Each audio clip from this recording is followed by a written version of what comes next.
begins. 4, 3, 2, 1.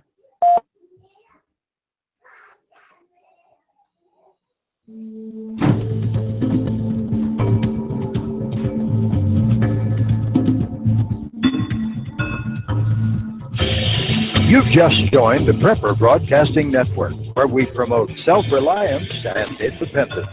The views and opinions expressed are strictly those of the host or their guests. Visit us in the interactive chat room at prepperbroadcasting.com. Unmuted. So last spring, we were really excited.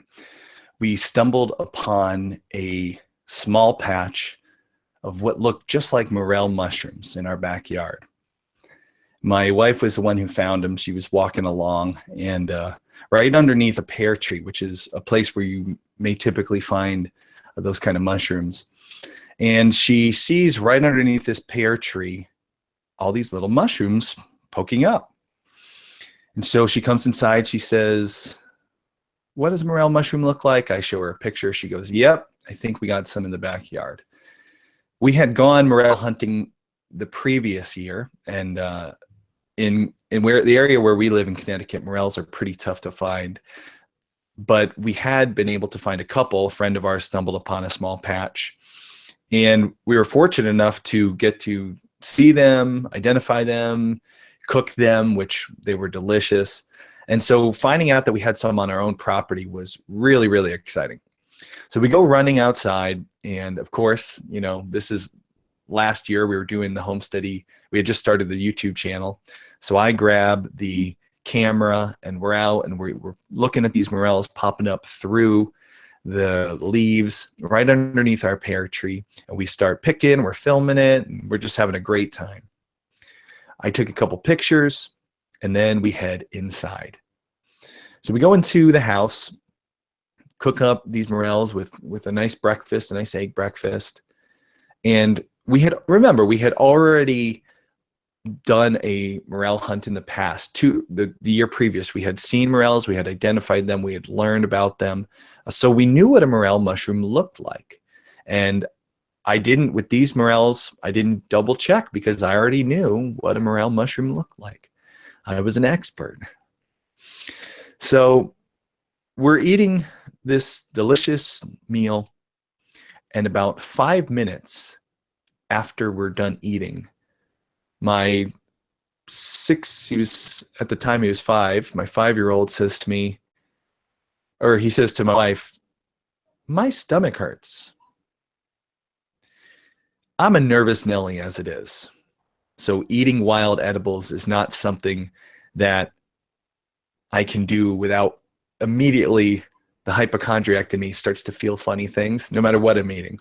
You could cut a piece of lettuce out of your garden and tell me it was a wild edible, and I'd probably start to have a stomach ache. But hearing my son say that, I started to worry. I kind of broke out into a cold sweat. Here I am thinking that maybe I did something wrong. Maybe I misidentified. And so I started looking online.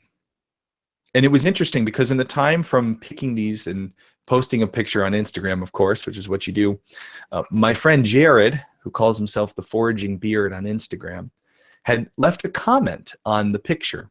And he told me in the comment, now Jared's an expert forager, and he told me in this comment, looks like a half-free morel, which, good news, is an edible wild mushroom. And so I thought, okay, good. Maybe it wasn't a morel, but looking at this description, I saw it could have been a half-free morel. But then here's the thing. There is a difference between the half-free morel and the regular morel and how they look. And the half-free morel looks a lot more similar to the false morel, which is a poisonous mushroom. And so now I break out into a cold sweat. I'm reading all the side effects. I'm looking at pictures. And at first, the pictures I saw, the false morel looked nothing like it. But then there's another kind that looks a little bit like the half-free morel. And I'm scared. I'm thinking, boy, did I just poison my family?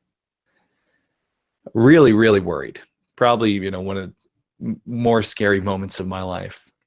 And for the next hour or two, I'm sitting there just trying to see, does my stomach hurt? Does something else hurt? Am I feeling nauseous? And again, I'm a bit of a hypochondriac, so I could imagine it. Time goes by. The day ends. We're all fine. My son was totally fine. But I'm still worried. That night I lost a lot of sleep laying in bed thinking maybe it's going to come back. I've heard that when you eat a deadly mushroom, it gets better and then it gets worse. And I'm just thinking all night long, laying there, oh boy, I'm going to die. And I'm going to take my whole family because we all had this wild edible. It must have been the right mushroom. It must have been a half-free morel because everybody was fine. My son's little stomachache moment was very fleeting. And maybe if he hadn't said, hey, my stomach hurts, we wouldn't have had that fear at all, that worry at all. But I'm glad that we did because it taught me a really important lesson. Even if you have done a little bit of foraging for wild edibles, if you've found mushrooms before and you think the following season, oh, let's go do it again, that was fun, it made me remember. It taught me an important lesson, which is double and triple check your find against multiple sources. Find a friend who's good at this and who can help you out. And before you eat that mushroom, don't be cocky. Make sure you're certain, whether it's a mushroom or any other wild edible, make sure you're certain. Because once you've had that in your meal, it's too late. So how can you make sure that you can go foraging? I don't want to scare anybody away from foraging. Foraging is a great way to spend time in the outdoors. So how can you do it without killing your family? Well, that's the idea of what we want to talk about tonight. And I have a special guest who's going to join us tonight. It's Jared, the Foraging Beard. And Jared's going to talk to us, help us with how to start foraging, the basics. We're going to get all into that in just a minute. We've been having a little bit of technical difficulties tonight, so hopefully everything goes smoothly. The world that we live in is a crazy place. But you and me, we can each make it a little better. We can live a more sustainable life. We can become more self-sufficient. We can get more connected with the planet around us. And we can do all of this together. So everybody, cozy up. Time for another episode of Homestead. So welcome to the show, everyone. I wanted to just take a minute to do a quick shout out to all you who've joined us over at Prepper Broadcasting. I see that we have Hawker and the Flying Dutchman. We see, who else? Zeta3. Welcome, guys. Thanks for joining us. And over on YouTube, let's say a quick hello. We have Teresa, Colleen, Freaky Geek, Chiller, Lee, Colleen. Who else? Weekend Homestead. Hey there, Weekend Homestead. Colleen, Freaky Geek, Hidos. Let's see, who else? Be Not Slothful. Thanks for joining us, guys. I'm glad you could all be here for tonight's show. And remember, we would love to take some questions towards the end of the show. Jared will be with us, so if you have questions on foraging, wild edibles, anything you're interested in, be sure to tag in your question in the comment box at Homesteady, and that way we can find your question later. We, like I mentioned, are having a bit of technical difficulties when we started tonight, and that's why those of you on YouTube noticed we're just using a single webcam tonight. The internet was being funny, and I had to abort my big nice setup for my mobile setup. So we're gonna just bear with it tonight. And if anybody has trouble, let us know in the chat box if we're having issues with sound or issues with the video. So, how do you start foraging? Get into foraging without killing the people that you love. And those, Jared, welcome to the show. I hope you can help us with that question. Well, first of all, like you called me an expert. I kind of cringe at that. I would prefer enthusiast or extreme hobbyist. I've been doing this for about 4 years, but it's almost like a full-time job for me. But there's plenty of people that have been doing this much longer than I have. So in my world, so compared to me, guys, Jared is an absolute expert speaking, because like I said, I will lead you out into the woods and show you things that will kill you. So, but Jared, thanks for letting us know. Jared, I've been following Jared's journeys and forays into the woods for a couple of years now, and mostly through his Instagram account, which if you guys who are listening now or watching now, head over to on Instagram. It's The Foraging Beard. Yep. The Foraging Beard is Jared's name. And there you can find beautiful pictures and just little tidbits as Jared's out and about taking pictures during his foraging forays. So Jared, you may not be an expert, but you're definitely an enthusiast who does this a lot. Yeah. So let's learn a little bit first on how you got into homesteading and how you got into foraging. I know you have a nice little homestead with your family. Tell us about the homestead, Jared. Well, about 4 years ago, I became a stay-at-home dad. When my wife went into her medical residency, she told me just learn whatever I wanted to, get into whatever I wanted to, and it kind of fed into this. We just got a new, smaller house, and we started with, we have 6 chickens, 6 Wyandottes. They're the first ladies. We named them, we're White House Farms, so Nice.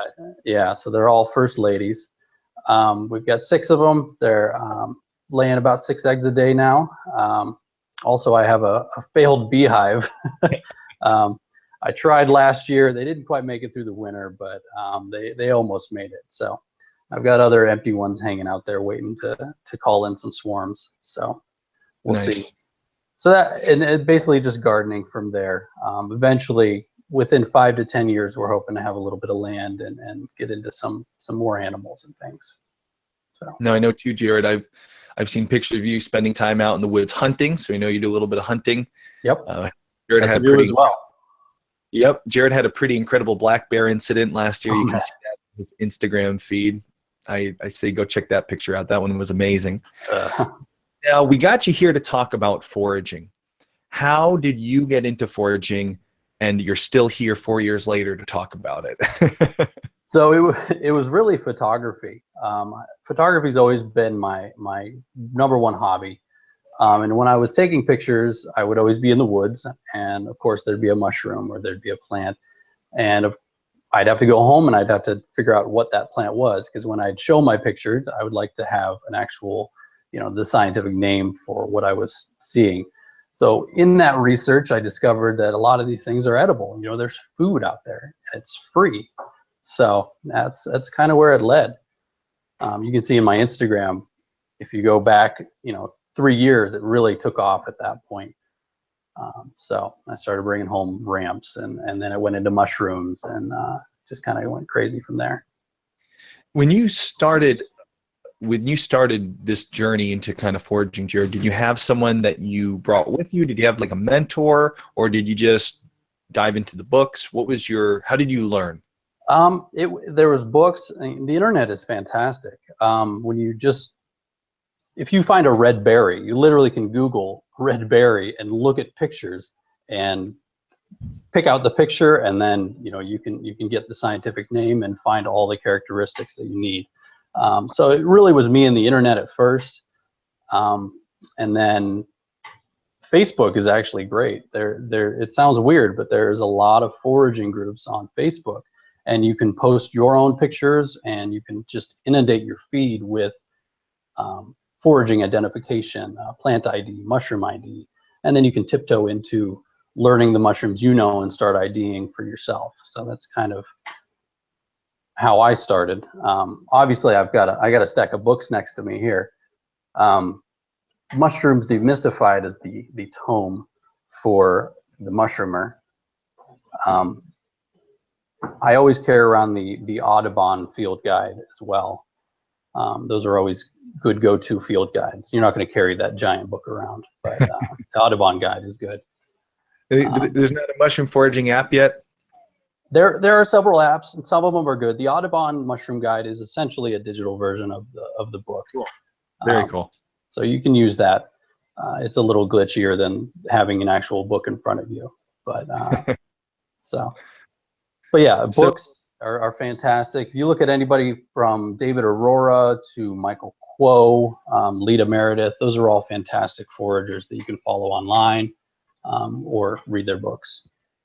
And I remember I was so impressed just posting the picture on Instagram and seeing that you were able to, Jared's in Pennsylvania, so he's, hundreds and hundreds of miles from me. But through that Instagram picture, you were able to identify what I had picked.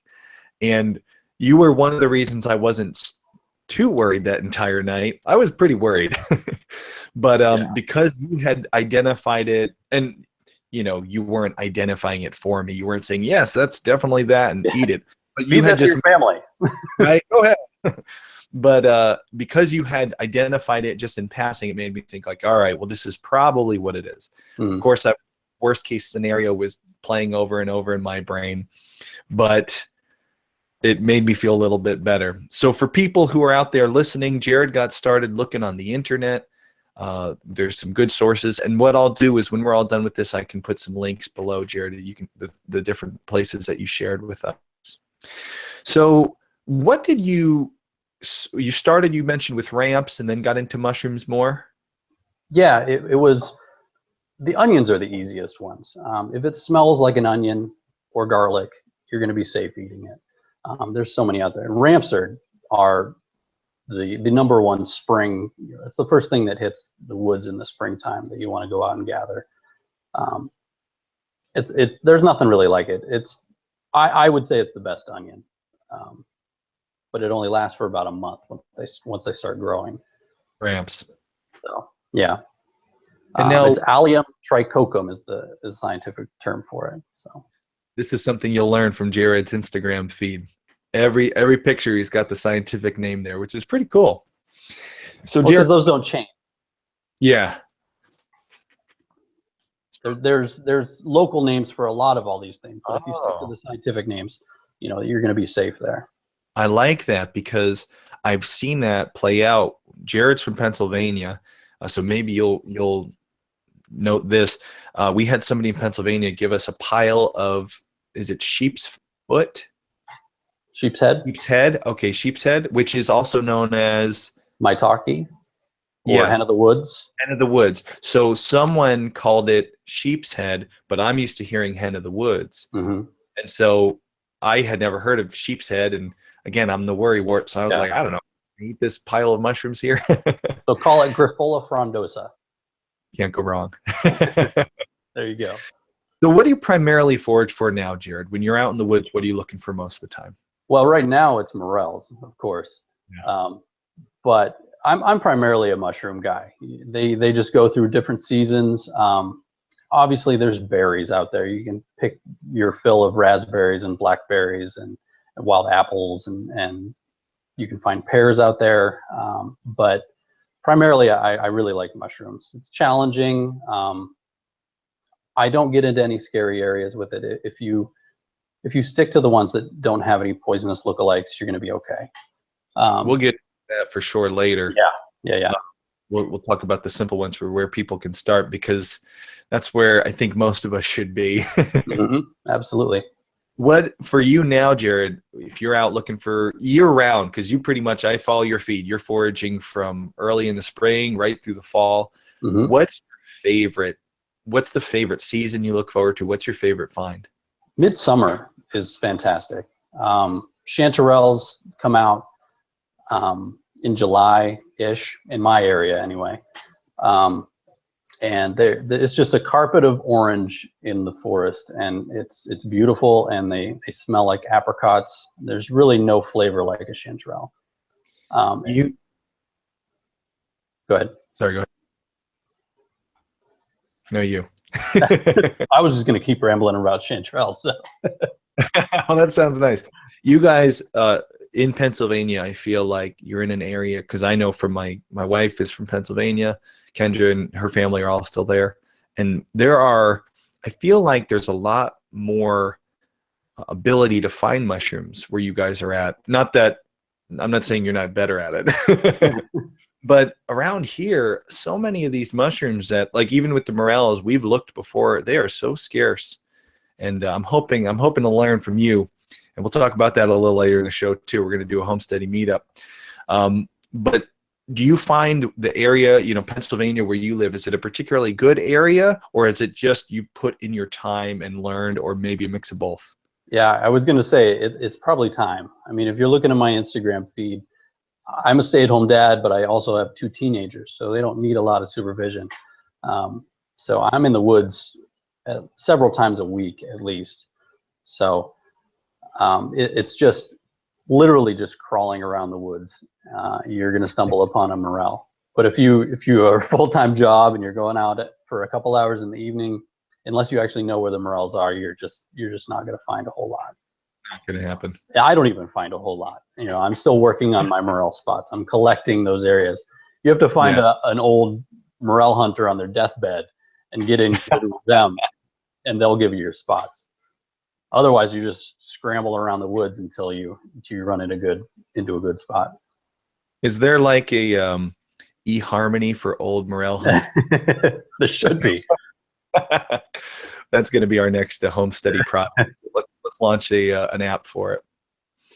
So, Jared, all these years that you've been learning, all the different things you've tried, have you ever had a close call with a poisonous, something that you thought might have been? Any stories like mine where you were worried? That's going to be pretty boring because I really have not. Honestly, when you try a new mushroom, that's going to be the scariest thing. Just like you experience, you're going to get that, like, as soon as you take that first swallow, you're going to be, oh my gosh, was that? You're going to be running through the minds of your mind everything that could have been. I ate some Lactarius, or no, I'm sorry, they were Russellas, and they had kind of a yellow cap. And I knew they were edible. I keyed it out. I knew what they were, but it was the first time I ate them. Threw them in the pan with a little butter.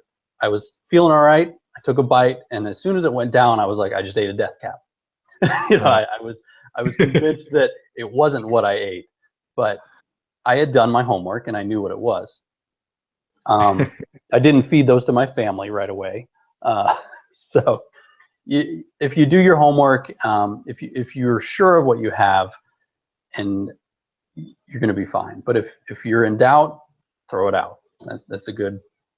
If you look at it and you feel nervous about it, just get rid of it and go back and do some more research. You got a pretty good life insurance policy. Yeah. So my mother actually works at an insurance office. So there you go. So I want to cut away to break in a minute here, but before we do, I just want to take care of, there was a really good question while we're already talking about it. A couple of the guys over at Prepper Broadcasting are asking, is there any kind of litmus test that you can use to detect poison? And somebody asked if there was such a thing as a safe taste test. Yes and no. There is not a universal rule of thumb with mushrooms. There's so many different species that you can get into trouble with, and there's so many different indicators and characteristics. You can, and I'm tiptoeing here, you can taste test mushrooms. Now, you must actually ingest a mushroom in order for it to poison you. So when you're getting into, we'll get into the weeds here, but say boletes. So you're looking at a mushroom. If you look under the cap, it's either going to have gills or it's going to have pores. Now, boletes have pores on the underside of the cap. There are bitter boletes, and those are obviously bitter. Now, those aren't poisonous mostly. Some people can't taste bitter. Those people would be fine eating those. They just taste bad. Okay. So that's how you differentiate different species, because you could be holding a species that looks just like a porcini, a really high-end, really delicious mushroom. You take a little bite, and it's bitter, and it's just no good. They're almost identical. There's a lot of different characteristics that you. So the taste test is more to identify a specific type of edible or not as edible because it doesn't taste good. Basically, if you're tasting a mushroom, you should already know what genus you're in. You should already know, like, if you're in Boletus or if you're in Tylopilus. We're getting really scientific here, but you should know these things when you're doing the spit test. Nobody should be going out into the woods and doing a spit test if they don't actually know these species and know these different differentiations.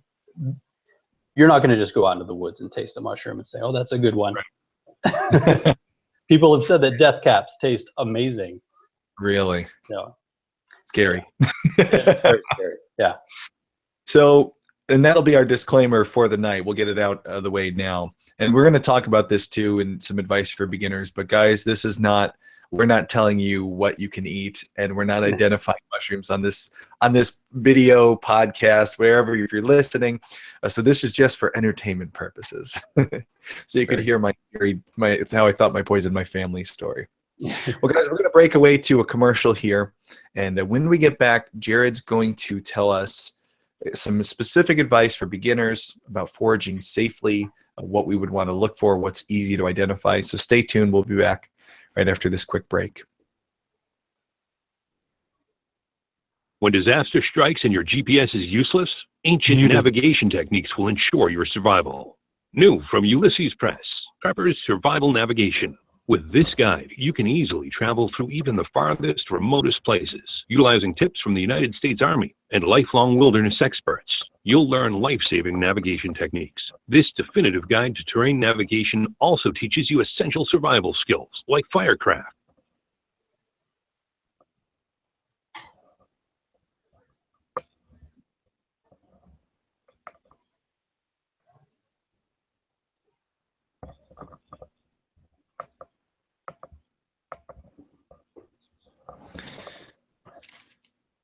Guys over on YouTube, I just wanted to say thank you to Ben for the $2 super chat.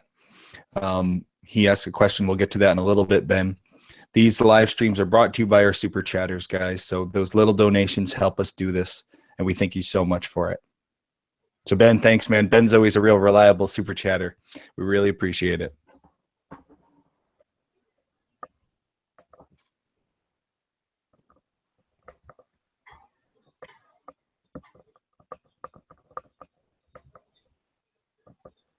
Oil. Things like Ebola, earthquakes, wars, and famines are commonplace. As Americans, we are largely sheltered from these events. However, in parts of the world, just having enough food is a huge problem. For some of us, there is the nagging thought that we may not always have it so good. So we keep some food on hand just in case. My family and I have found a product that helps us do this better. It's a home freeze dryer from Harvest Right. With it, we eat healthier and store a little more food. We freeze dry everything we love to eat, and it lasts up to 25 years. Who knows what the future will bring? One thing's certain, my family and I will always have food on the table. To learn more, go to harvestright.com or call 800-923-9591. That's harvestright.com or 800-923-9591. Unmuted. So Jared, for those people out there who are watching, who are listening, who would like to get into foraging, right? They like the idea of walking through the woods and looking for something to eat and enjoying that time out. That's one of the things I like, is it just an excuse to get out into the woods. What is the right method to go about before you start walking out, picking things up and biting them? What's the right process about learning and getting into foraging? I would say, use your curiosity. If something looks like food, bring it home, or just take a picture in the field and do the research. It might actually be food, or it could be poison. If you're curious about something, research it. I mean, that's really my goal with my Instagram, and I just started doing videos on YouTube. It is more of an encouragement to go learn, inspire people to learn. Rather than major education here. So if it looks like food, a lot of our food came from nature. So, you're not going to find Brussels sprouts in the woods, but you can find garlic mustard or something equivalent. And there's a lot of edible things. There's a lot of things you can get into trouble with, but learn some poisonous ones and learn the good edibles. Don't just focus on the edibles. I've noticed that in your feed, you'll take pictures of things and label them, and sometimes you'll say it'll be one that's not safe to eat. Mm-hmm. Is that so which ones not to make the mistake of? Why should someone spend time learning about both? Well, when you're looking at my Instagram, you're seeing me learning as well a lot of times. Most of it, a lot of it is pictures of, oh, look, I found another morel today, or things like that. But I will also come across things. I was in a ramp patch a couple weeks ago, and I came across some false hellebore. I don't even know how to pronounce most of these words. I just read them. So anyway, they look similar to the untrained eye. It's a big green leafy vegetable looking thing. It's beautiful, but it is very toxic, and it was growing right next to a bunch of ramps. So if you're whipping through that ramp patch and you grab one of those leaves and throw it in your basket, you're gonna have a rough time. So wow. just being mindful of toxic plants that could be growing right next to what you're picking is very valuable. So that's why, instead of just learning, this is edible, this is edible, this is edible, know your enemy. Know your lookalikes, yeah. Lily of the lookalike. Valley is really the biggest lookalike for ramps. Ramps have a broad leaf. They don't look like a normal onion, but they're going to have 2 leaves. They're going to have 2 to 3 leaves, a reddish stem. But the biggest indicator is it smells like an onion. A lily of the valley isn't going to smell like an onion. So this is a good transition. As far as what a beginner should start looking for, wild edibles in general, would you say ramps that's where you started? Is that a good place for anyone to start?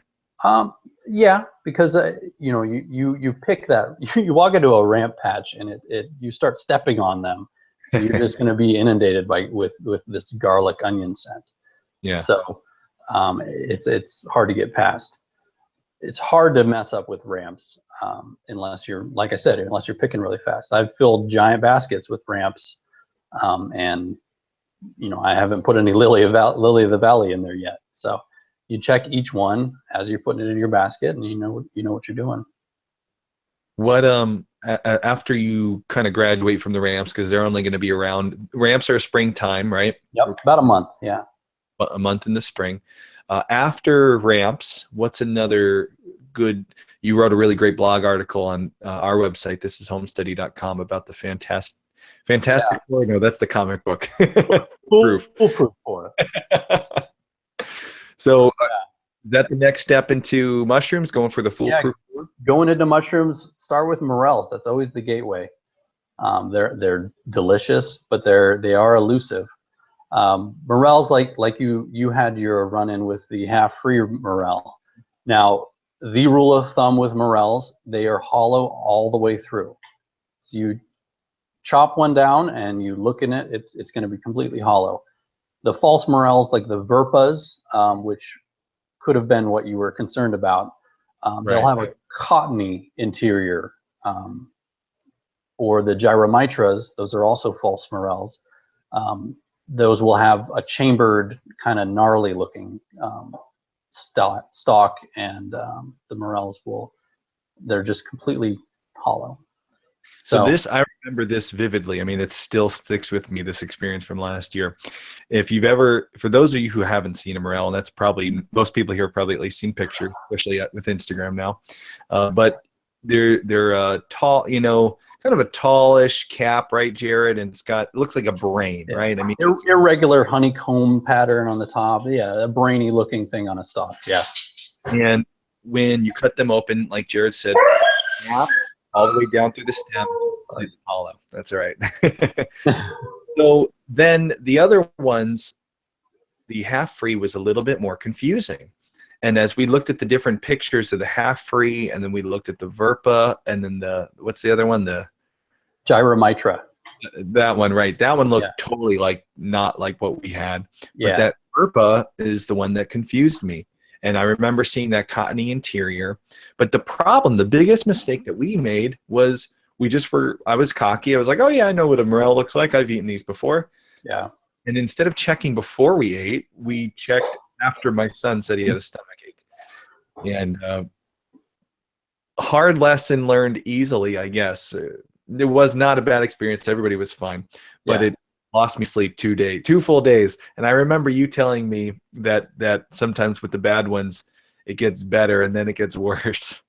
And I was just laying in bed like, I didn't even know I was scaring you that bad. I didn't know the backstory. You're fortunate I didn't have like your home phone number, Jared. Yeah. You up, dude. So well, stick to the. I would suggest when you're just starting, stick to the normal morels. There's the half-free morels. There's some funky looking. If it looks weird, just don't even bother with it. Find a picture of a morel, Morchella esculenta, and stick to that. Yeah, you know, that's stick to the classic representations. Everything else, toss or leave it in the woods. That's perfect, because I remember after that whole event, we found one in the woods that looked like it could have been another half-free, but it was tough to tell, and we just kicked it to the side. Yep, that's a good idea. The Foolproof 4, the other ones, did you mention the rest of those yet, Jared? So the other Foolproof 4? So we got Morels, Chicken of the Woods is another one. That'll start late spring into summer in my area, and that runs through midsummer. You can find a lot of those. It's a bright orange shelf mushroom. Latiparus sulphureus is the most common.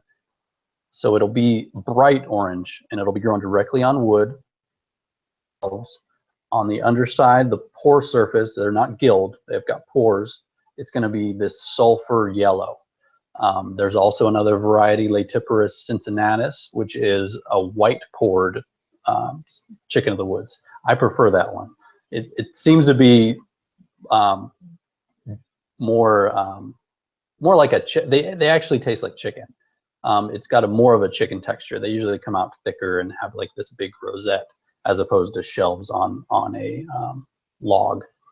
But anyway, the chicken of the woods, bright orange mushroom. Nothing really looks like it. Very large mushroom as well. Now this isn't to be confused. I remember this confusing me. There's chicken of the woods, and then there's the woods, right? This is why we go to the scientific names. Exactly. Latiparus sulphureus. So the hen of the woods, that's the one that's also known as sheep's head, right? Yes. Sheep's head. Sheep's head, maitake, hen of the woods. That one was delicious. Fantastic. And someone from Pennsylvania had found some and shared them with the family, and they were great. Me as the worry wart, of course, we'd eaten them, and then I'm sitting there thinking, now this is someone else found these mushrooms. I don't know if he knows what he's looking at. I don't know what. So of course I didn't enjoy. It's been a long time since I've enjoyed eating a wild edible. Yeah. So well, some people, if you look at online, you'll find Foolproof 4, Foolproof 5. The hen of the woods is usually the fifth one. So cool. We'll get there. I added that to my little list as a bonus, because when you get into the hen of the woods, that's going to be a fall mushroom. You're going to find it under oaks. It's always going to be under oaks. Usually I'll find it under like dying oaks, very large dying oaks, nestled right in the roots. It's like this big lump. It looks like a big ball of feathers. That's why they call it hen of the woods. Oh, cool. Kind of gray brown, big fronds. I've found like a 15-pound one before. I mean, they get pretty large. Oh man. So that's going to be your fall mushroom, but there are lookalikes, but those are also edible. They don't taste very good. So you're just not going to have as great of a dinner otherwise. So the other one that you haven't mentioned yet that I remember, probably I would think the easiest mushroom in the world to identify is that puffball, right? Yep, giant puffballs. Let's hear about the puffball. Well, you'll find those in grass, sometimes in people's yards, and it's just it looks like a big soccer ball or like a white balloon just laying there. It's large and it's a white ball. The only real concern with those is you got to make sure they're white all the way through. So you slice down the middle. If it's got any graying or greening or yellowing in the middle, just toss it. It's not really worth it. I'm not a huge fan of the puffballs, but people love them. So, you can say it's really cool to bring it home. It's like the size of a basketball sometimes. You can make pizza crusts and stuff out of them. They're fun. I just don't think they taste that great, in my opinion. So if you're going to spend time with the Foolproof 4, the morels, great eating. The chicken of the woods and the hen of the woods, both really good eating. Yep, absolutely. Those are some of my favorites. Chanterelles is the other one of the Foolproof 4. Right. And you said that was your favorite, right? Yeah, I think mostly because I find so many. I still have probably 2-gallon bags in my freezer that we haven't gone through. We just make soup out of it. There's this creamy mushroom soup that's the best. My wife loves it. It's her favorite mushroom too. So that's probably why I get so excited about it, because it's one mushroom where she's like, "Yay, he's bringing home mushrooms." Now you're just getting braggy, man. Yeah. Full of this stuff. I can't get rid of dogs. But with chanterelles there, I think that's probably the trickiest one of the Foolproof 4. People get into trouble with confusing it with Omphallotus illudens, which is the jack-o'-lantern mushroom.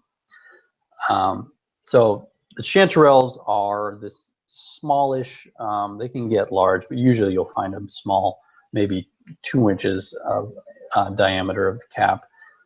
They're bright orange. If you rip them in half, they kind of peel like string cheese.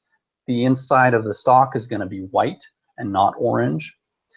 But the main defining characteristic is the false gills of the chanterelle.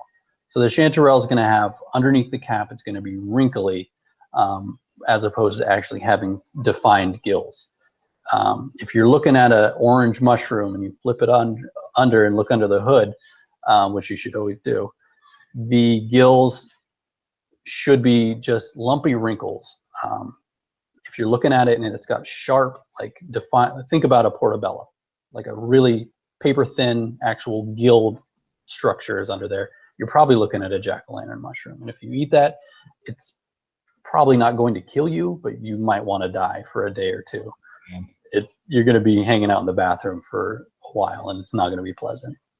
So that's one of the scary ones. You mentioned the death caps. Mm-hmm. So let's talk real quick. Name us. We want to look out for the jack-o'-lantern. We want to look out for death caps. Any others? Well, the destroying angel and the death caps are the big baddies that you don't want to mess with. The destroying angel is a bright white. It's a beautiful mushroom. It's one of the most beautiful ones you'll find in the woods. It comes up. It's got a little ring on the stem. It's got white gills, white on the top. It's usually like the most pristine white thing in the woods. I guess the best rule of thumb with death caps and destroying angels is don't get into gilled mushrooms before you're ready. Especially white gilled mushrooms is going to be a problem. You get into the Amanita family and you're going to be asking for trouble if you're getting into Amanitas too early. I don't eat any Amanitas. There's one specific species that I could identify confidently and I would probably eat. And I'll probably eat it this year for the first time. After 4 years of mushroom foraging, if I find it, rather. But yeah, just stay away from the Amanitas. Stick to the Foolproof 4. Once you get comfortable with those, you'll naturally progress into boletes and other things. So, when you find a mushroom, Jared, what is your process of identification, especially for a beginner? The process. There's a mushroom on the ground. What's the next step? You're going to want to look to see if it has gills or if it has pores or if it has wrinkles. That'll give you whether it's a bolete will have pores. If it's a stalked mushroom with a cap, if it's got gills, you're looking at a wide variety of different species. So the gilled mushrooms are a trickier thing. So I would caution against gilled mushrooms, eating any type of gilled mushroom before you're ready. You're 4 years in and you're waiting on it, so good advice. Well, I've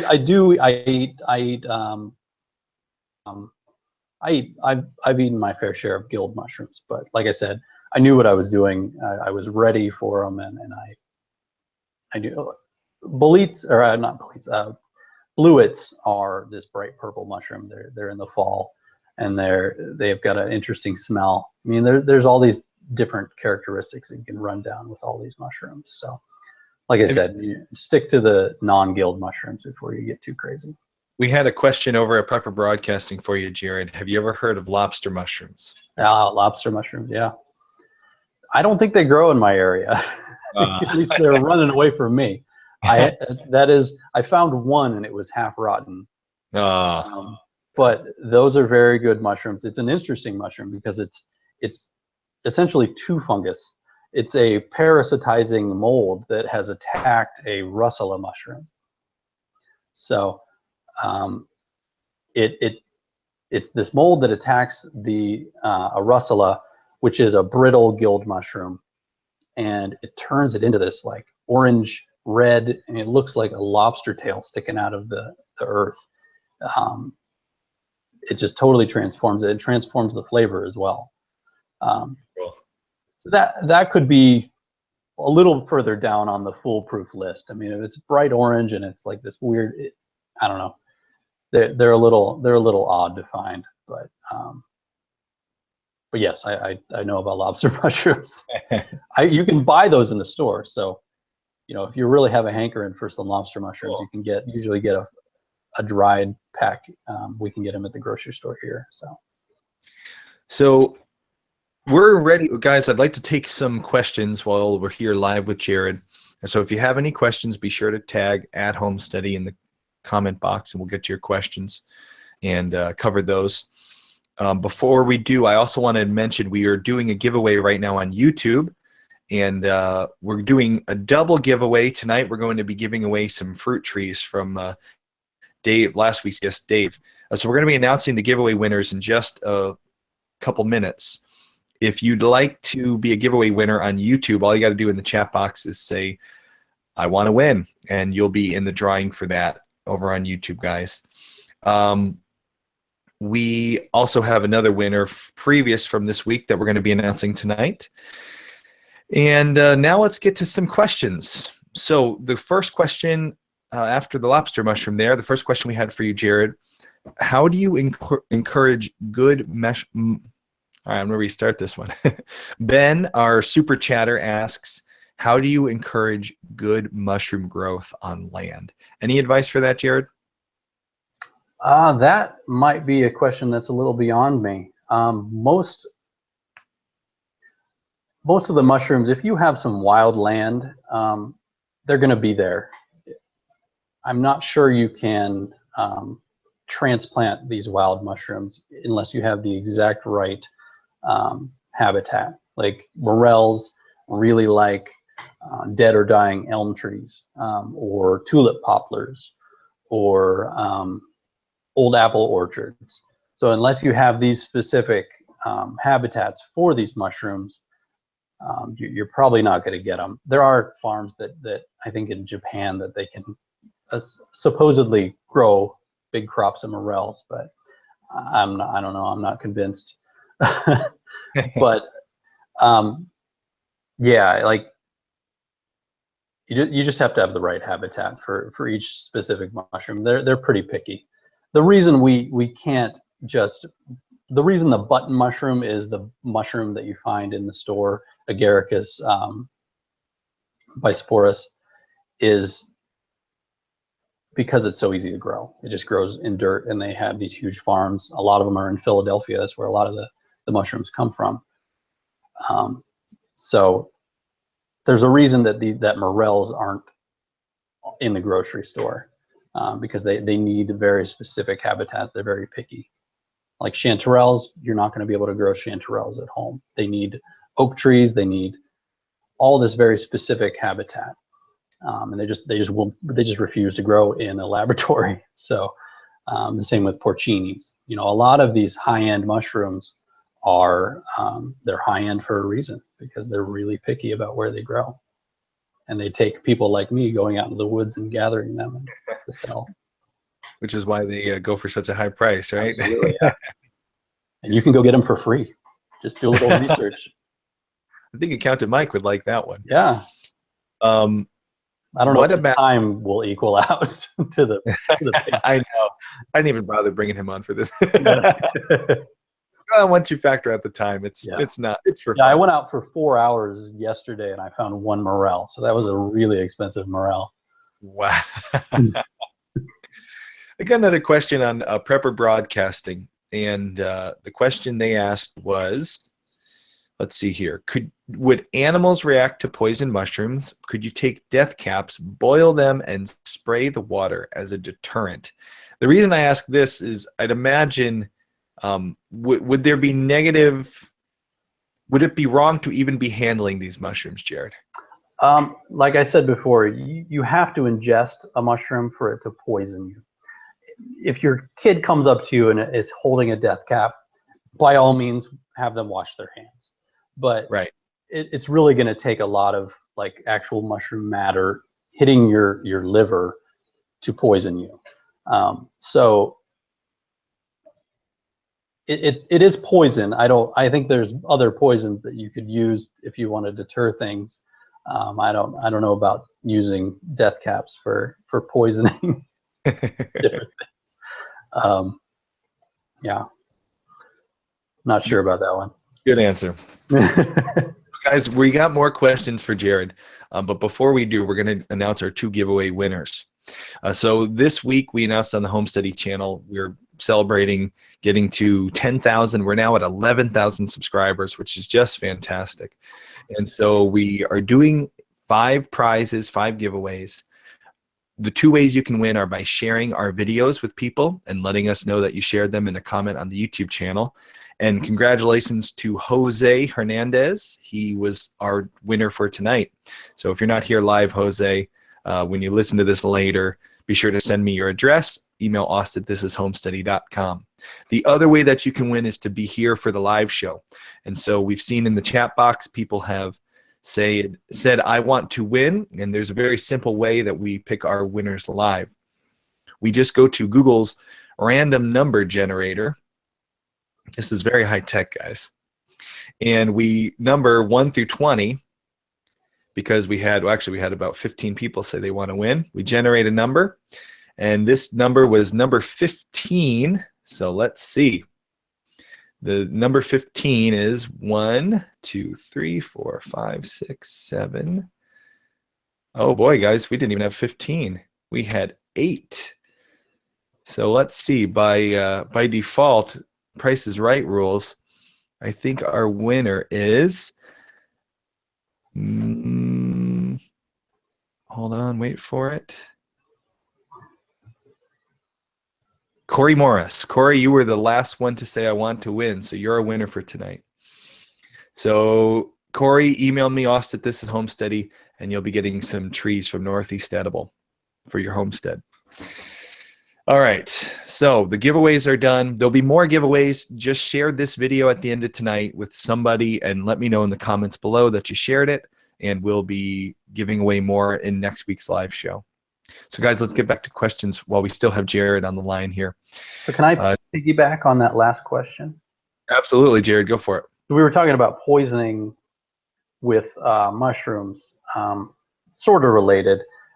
I always make sure that there's a lot of people have their dogs poisoned by mushrooms. So I guess the good rule of thumb is do not let any animal that you own eat a mushroom, any kind of mushroom, even mushrooms that are edible for us. There's just nobody's doing research on what mushrooms are edible for dogs or your favorite pet. So not to scare everybody for to go out in your yard and start picking all the mushrooms and throw them away. But just be careful, because dogs can be susceptible to mushroom poisoning as well. Your foraging partner, Jared, who's that? Yeah, Colby. That's my good buddy. Yeah, he's a coon hound. He hasn't been hunted. I got him when he was 2, so he was pretty well broken in by the time I was around. But he's really become part of the family. He was a rescue dog, so he's my hunting buddy. You'll see him a lot in the videos and in my Instagram. Do people train dogs to help with mushroom finding?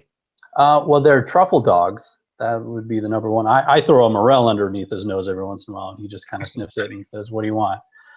But I know in Italy and where the good truffle regions are, they do use dogs. They use pigs, of course, but I know of several truffle hunters that use dogs, because the truffles have a very specific odor, and then the dogs can dig them up. It's the problem with, teaching the dogs not to destroy the truffle once they're trying to get to it. They figured they get the first right? They found it. Yeah. One more great question before we're done. We only got a couple minutes here, Jared. If a person eats the wrong mushroom, what is the treatment? Now, obviously, we're not medical professionals. We're not telling you, but what advice have you heard, Jared? What should someone do if they think they've made a mistake? I would just immediately call poison control. And if you're really concerned, just go right to the ER. Yep. Great advice. Poison control is fantastic. We've used them before. Anyone who's been listening to the show for a while knows our story with our pup, and they were fantastic with that.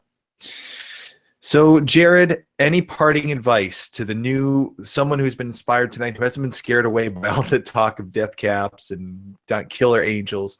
Why should someone get into? There's free food out there. When you're talking about chanterelles, those grace the tables at very high-end restaurants. You just have them in your house. You go out for a couple hours and bring home these gourmet ingredients. Now, you're not going to fill your refrigerator and totally nourish your family with exclusively foraged foods, but you could definitely have a really cool, chickweed salad or a violet salad, or you can use these greens and have an awesome little side dish, or just enhance all of your meals with flavors from morels or chanterelles or ramps or any other kind of food. So definitely step up your game in the kitchen. Yeah, and if you're interested, guys, if you'd like to learn a little bit more and you're in the Pennsylvania area, Jared is going to be, we're going to be doing a little foraging tour with Jared on May 13th. Tickets are going to be $25 per person, and we'll have a special early bird, $20 per person when they go on sale, which will be next week. So be sure to head over to thisishomesteady.com, sign up for the email list, and there you'll be able to, if you're interested, sign up for the email list, and you'll be warned as soon as the tickets go on sale for the foraging tour. Hope you can join me and Jared Saturday, May 13th for the foraging tour.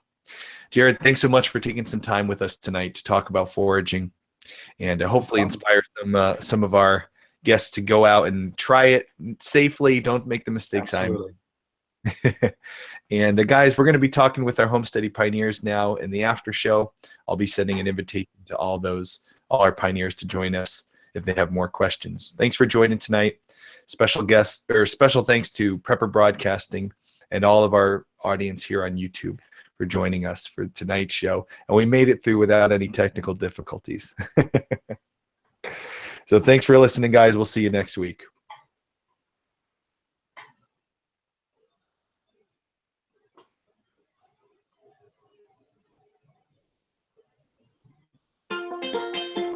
Muted.